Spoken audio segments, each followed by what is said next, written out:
بس للأسف معلش الحاج منبه عليا، مش هقدر أديك حاجة، معلش أنا آسف.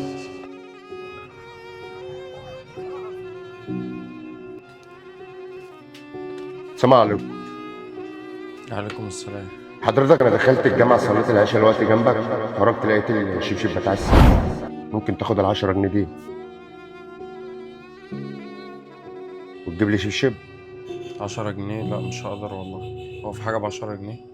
حضرتك ما انا هسيب لك البطاقه كمان عشان انا مش من هنا والوقت حافي. لا أصل والله اتقرصت من المواضيع دي كتير يا صاحبي، فمش هقدر أنا أطلع لك حاجة، أنا آسف. مش هسيب هقدر. لك بطاقه حضرتك، انا زي اخوك يعني. طب انا والله مش أنا إيه بشحت. اللي ضمني اللي أنت مسروق منك الشبشب؟ مع حضرتك انا ماشي حافي اهو، شايفني عامل ازاي. بس للأسف معلش الحاج منبه عليا، مش هقدر أديك حاجة، معلش أنا آسف. طيب شكرا. معلش. صاحبي تعالى تعالى، خد بس اشرب شوية مية.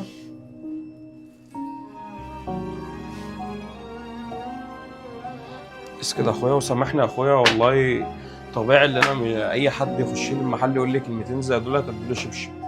فسامحني وانا هديك الشبشب ده والله، يعني من يوميتي، فاهم؟ فحقك عليا وانت منين طيب؟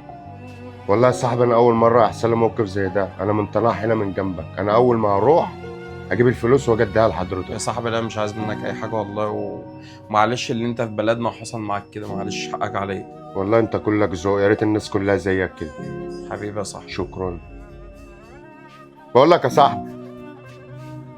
صاحبي انا دلوقتي بصورك والكاميرا في الشنطه، تجربه انسانيه، وانا مش عارف اقول لك ايه، يا رب كل الناس تبقى زيك. طب يا صاحبي انا ممكن اتحط في موقف زيك، فلازم اقف جنبك، فدي حاجة يعني اي راجل ممكن يقدر يقدمها لاي واحد شايفه في موقف زي حالاتك، فاهم؟ انت شام والله يا صاحبي، شكرا شكرا شكرا. لو عايز تذيع قول زيع، مش عايز مش هذيع. ماشي يا صاحبي. شكرا.